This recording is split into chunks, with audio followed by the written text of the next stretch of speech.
សួស្តីអ្នកនរគ្នាយើងរៀនអំពីអត្ថបទមួយដែលតាក់ទងអំពីវងសៀវមីងទៅជះមានន័យថាផ្ទះរបស់សៀវមីងមុននឹងយើងចូលអត្ថបទរបស់យើងរៀនអំពីពាក្យថ្មីអញ្ចឹងពាក្យទី1គឺណាហមានន័យថានឹងឧទាហរណ៍ដូចជាអីគេវម៉ាខ្ញុំនិងម៉ាក់អូខេហើយចំពោះចំណុចទី2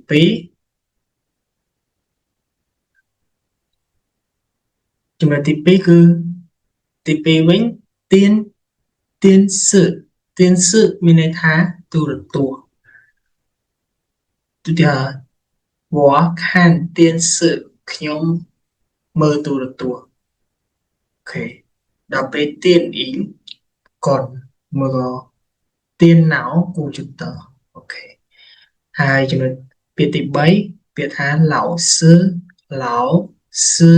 មានន័យថាគ្រូបង្រៀនហើយពាក្យទី4អ៊ីសឹងគ្រូពេទ្យហើយពាក្យទី5ជាបងស្រីតែខាងក្រៅគេហៅថាម៉ៃម៉ៃតែម៉ៃហ្នឹងភាសាចិនបែបគ្រាមភាសាប៉ុន្តែភាសាគំគឺរបស់យើងគឺជាគឺបងស្រីហើយពាក្យទី6គេហៅថាសៀសឹងមានន័យថាសិស្សអូខេហើយដល់ពេលពាក្យទី7មានន័យថាតោមានន័យថាសិតតែអូខេហើយពាក្យទី8យាមានន័យថាក៏ចុចដែរអានោះlàថាឃ្លាភ្ជាប់អញ្ចឹងណា我也是老师ខ្ញុំក៏ជាគ្រូបង្រៀនដែរឬមកក៏我也医生ខ្ញុំក៏ជាគ្រូពេទ្យដែរអូខេពាក្យហិនហ្នឹងណាស់អូខេឧទាហរណ៍我很好ខ្ញុំសុខសប្បាយទេអូខេហើយពាក្យទី10មានន័យថាឯងមានន័យថាស្រឡាញ់ប៉ុន្តែដល់ពេលនិយាយយើងដាក់ហៅនៅថែមមួយទៀតឯហៅមានន័យថាចូលចិត្តវិញហ្នឹងហើយចូលចិត្តស្រឡាញ់អីចឹងទៅបាទហើយពាក្យទី11សៀមានន័យថារៀនសូត្របាទរៀនសូត្រយើងអាចនិយាយថារៀនសូត្រក៏បាននិយាយថារៀនក៏បានអូខេព្រោះសៀចុងវិនខ្ញុំរៀនភាសាចិនឬមកក៏ខ្ញុំរៀនសូត្រតាមរៀនសូត្រភាសាចិនជាដើមចឹងទៅពេលទី12星期天មានន័យថាថ្ងៃអាទិត្យយើងអាចនិយាយថា星期天ក៏បានឬមកក៏អាចនិយាយបានមួយទៀតបើបានគឺថា星期日អានឹងក៏ថ្ងៃអាទិត្យដូចគ្នាដែរហើយពេលទី13គឺមានន័យថា我们មានន័យថាពួកយើងដល់ពួកអ្នកឬមួយក៏អ្នកនរគ្នាគេហៅថា你们អូខេដល់ពេលទី14一起មានន័យថាជាមួយអូខេឧទាហរណ៍ថា我一起吃饭យើងខ្ញុំទៅញ៉ាំបាយជាមួយគ្នាឬមកខ្ញុំទៅ我们一起吃饭មានន័យថាខ្ញុំទៅញ៉ាំបាយពួកយើងទៅញ៉ាំបាយជាមួយគ្នាអញ្ចឹងទៅដល់ពេល吃饭មានន័យថាញ៉ាំបាយអូខេអញ្ចឹងយើងអាចបង្កើតនិយាយថា我们一起吃饭ពួកយើងញ៉ាំបាយជាមួយនឹងគ្នាហ្នឹងហើយឬមួយក៏我们一起看电视មានន័យថាពួកយើងទៅមើលកុនជាមួយនឹងគ្នាអូខេខាន់មានន័យថាមើលអូខេដល់ពេលថែមហៅមួយទៀតខាន់ហៅគឺល្អមើលអូខេអញ្ចឹងពីលេខ1ដល់លេខ16នេះខ្ញុំបាននិយាយហើយឬមកអត្ថន័យឲ្យហើយឥឡូវយើងចូលអត្ថបទរបស់យើងវិញអញ្ចឹងអត្ថបទរបស់យើងគឺនិយាយពីវងមីងតើជាវងមីងតើជាមានន័យថាវងមីងវងមីងមានន័យថាឈ្មោះតើមានន័យថារបស់ជាមានន័យថាផ្ទះណាអញ្ចឹងវងសៀវវងមីងតើជាមានន័យថាផ្ទះរបស់សៀវមីងវងមីងសំទោសតោះអញ្ចឹងយើងចូលអត្ថបទរបស់យើងវិញវ៉ាចៅវងមីងមានន័យថាខ្ញុំឈ្មោះវងមីងចៅនេះគឺពេលបកខ្មែរមកគឺនិយាយថាពេលនិយាយខ្មែរគឺអីគេហៅ hai đứa mười có cái chmua ok anh nói chmua đó một tiếng của 我叫王小二我叫王敏ខ្ញុំឈ្មោះ小二王敏អូខេrồi mình cònខ្ញុំហៅថា王敏我今年有21岁今年មានន័យថាឆ្នាំនេះអូខេ今年មានន័យថាឆ្នាំនេះហើយ有អីគេ有មាន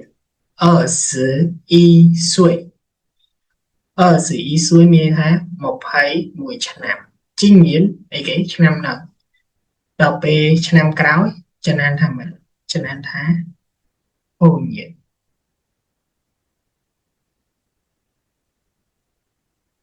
ហូញៀន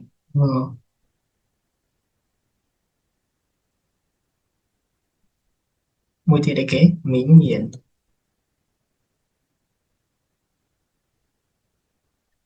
មីងញៀនឆ្នាំមួយទៀតអូខេអានេះហូញៀនអានេះឆ្នាំក្រោយអានេះមីងញៀនឆ្នាំទៅមួយទៀតអូខេអញ្ចឹងគាត់និយាយថា我今年有21岁មានន័យថាឆ្នាំនេះខ្ញុំអាយុ21ឆ្នាំអូខេ我家有4口人មានន័យថាជាមានន័យថាផ្ទះដល់ពេលខោរ៉ិនមានន័យថាសមាជិកខោបើយើងនិយាយខោទៅទេគឺមាត់ដល់ពេលរ៉ិនមនុស្សពេលបូកចូលគ្នាមិនមែនមាត់មនុស្សទេណាគឺសមាជិកអញ្ចឹងមានន័យថាក្នុងសមាជិកគ្រួសាររបស់ខ្ញុំហ្នឹងគឺមានចំនួន4នាក់គឺមានអ្នកគេខ្លះប៉ាប៉ាមានន័យថាមានប៉ាម៉ាម៉ាមានន័យថាម៉ាក់ជាមានន័យថាបងស្រីហពាក្យដែលយើងរៀនមិញហ្នឹងពាក្យគេហហ្នឹងមានន័យថានឹងអូខេ我មានន័យថាខ្ញុំអញ្ចឹង我家有4口人爸爸妈妈姐姐和我អញ្ចឹងមានន័យថាសមាជិកគ្រួសាររបស់ខ្ញុំមានម្នាក់មាន4នាក់មានប៉ាម៉ាក់បងស្រីនិងខ្ញុំអូខេប៉ាប៉ាសឺអីគេសឺមានន័យថាគឺជាឬមកក៏បានចាស់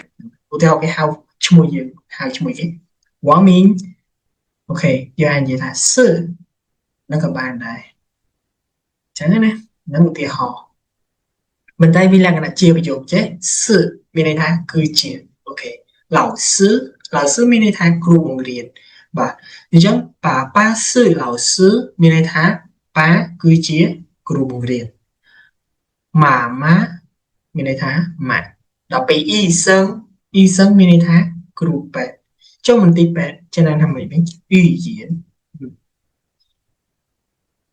អ៊ីយៀនអ៊ីយៀនមន្ទីរពេទ្យហ៎អ៊ីយៀនមានន័យថាមន្ទីរពេទ្យអូខេអ៊ីសឹងមានន័យថាគ្រូពេទ្យដល់ពេលអ៊ីយៀនមន្ទីរពេទ្យអូខេម៉ាម៉ាសឺអ៊ីសឹងមានន័យថាម៉ាក់គឺជាគ្រូពេទ្យមួយទៀតជាគេបងស្រីសឺអីគេគឺជាបាក់ចាស់ដដែល学生មានន័យថាសិស្សជាសឺ学生មានន័យថាម៉េចមានន័យថាបងស្រីគឺជាសិស្ស我也是学生ជាគេក៏មួយឬមួយក៏ដែរអញ្ចឹងគាត់អញ្ចឹងគ្រានឹងគឺភ្ជាប់ជាមួយអ្នកគេភ្ជាប់ជាមួយនឹងបងស្រីនេះជា是学生我也是学生មានន័យថាបងស្រីគឺជាសិស្សហើយខ្ញុំក៏គឺជាសិស្សដែរអូខេ我们មានន័យថាម៉េចពាក្យទី13របស់យើងនេះអីគេពួកយើងតើអូខេតោមានន័យថាសិតតែអូខេហិនមានន័យថាណាឯងយើងអាចដាក់ពាក្យហៅក៏បានដែរឯងហៅចូលចិត្តដូចគ្នាឬមកក៏ស្រឡាញ់អូខេสีមានន័យថារៀនសូត្រអញ្ចឹង我们都很爱学习មានន័យថាពួកយើងសិតតែចូលចិត្តឬមកក៏ស្រឡាញ់ការរៀនសូត្រអូខេ星期天មានន័យថាថ្ងៃអាទិត្យ woman យើងតែនិយាយហើយគ្នាមិញហ្នឹងគឺគេពួកយើងអូខេ 一起មានន័យថាជាមួយដូចខ្ញុំបានបញ្ជាក់អញ្ចឹងនេះ一起មានន័យគេ一起吃饭吃饭នេះគេញ៉ាំបាយអញ្ចឹង woman 一起吃饭មានន័យថាពួកយើងញ៉ាំបាយជាមួយនឹងគ្នាអូខេហើយមួយទៀតគេនិយាយថា一起看电视អញ្ចឹងអានឹងភ្ជាប់គ្នាថា一起看电视មានន័យថាម៉េចទូរទស្សន៍អូខេ一起看电视មានន័យថាទៅមើលទូរទស្សន៍ជាមួយគ្នាចុះទៅមើលកុនជាមួយនឹងគ្នាវិញថាម៉េចវិញ一起看电影អូខេ一起看电影ខ្ញុំទៅមើលកុនឡើងណាទៅមើលកុនជាមួយនឹងគ្នាអូខេ我很爱我的家我អីគេ我ខ្ញុំដល់ពេលនេះនេះអូខេ很អីគេ很ណាស់អូខេ愛អីគេស្រឡាញ់អូខេ我តរ៉ៃនេះដល់ពេល我的អីគេ我的ខ្ញុំរបស់ខ្ញុំអូខេជាមានន័យថាផ្ទះអញ្ចឹងពាក្យហ្នឹងថា我很爱我的家ខ្ញុំស្រឡាញ់ផ្ទះរបស់ខ្ញុំណាស់អូខេណាហ្នឹងគឺចុងក្រោយគេសកត់នៅអញ្ចឹងណាហ្នឹងហើយតោះឥឡូវខ្ញុំអានឲ្យស្ដាប់ហើយខ្ញុំនឹងបកប្រែជូនឲ្យអ្នកនរគ្នា王明的家我叫王明我今年有21岁ចឹងមានន័យថាខ្ញុំឈ្មោះវងមីងឆ្នាំហ្នឹងខ្ញុំអាយុ21ឆ្នាំអូខេ我家有4口人爸爸妈妈姐姐和我អូខេអញ្ចឹងមានន័យថាសមាជិកគ្រួសាររបស់ខ្ញុំឬមួយក៏សមាជិកគ្រួសារខ្ញុំមាន4នាក់មានប៉ាម៉ាក់បងស្រីនិងខ្ញុំប៉ាប៉ា是老师ម៉ាម៉ា是医生មានន័យថាប៉ាគឺជាគ្រូពេទ្យគ្រូបង្រៀនម៉ាក់គឺជាគ្រូពេទ្យអូខេ姐姐是学生我也是学生មានន័យថាបងស្រីគឺជាសិស្សខ្ញុំក៏ជាសិស្សដែរ我们都很爱学习ពួកយើងសិតតែចូលចិត្តការរៀនសូត្រឬមួយក៏ពួកយើងសិតតែស្រឡាញ់ការរៀនសូត្រ星期天ថ្ងៃអាទិត្យ我们一起吃饭មានន័យថាពួកយើងទៅញ៉ាំបាយជាមួយនឹងគ្នា一起看电视មានន័យថាទៅមើលទូរទស្សន៍ជាមួយនឹងគ្នា我很爱我的家មានន័យថាខ្ញុំស្រឡាញ់ផ្ទះរបស់ខ្ញុំអូខេឥឡូវខ្ញុំអានឲ្យមកចប់ថែមទៀតតែខ្ញុំបកឲ្យទេខ្ញុំអានយកតែម្ដងតោះ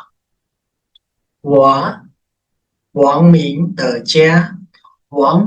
我叫王明我今年有21岁我今年我家有4口人爸爸妈妈姐姐和我爸爸是老师妈妈是医生姐姐是学生我也是学生我们都很爱学习星期天我们一起吃饭一起看电视我很爱我的家អូខេអញ្ចឹងទៅដល់ផ្ទះពេលដែលយើងបញ្ចប់ការរៀននឹងទៅអ្នកនរគ្នាអាចយកទៅមើលខ្លួនឯងបន្ថែមបើមានចម្ងល់อะไรណាអាចសួរខ្ញុំបាន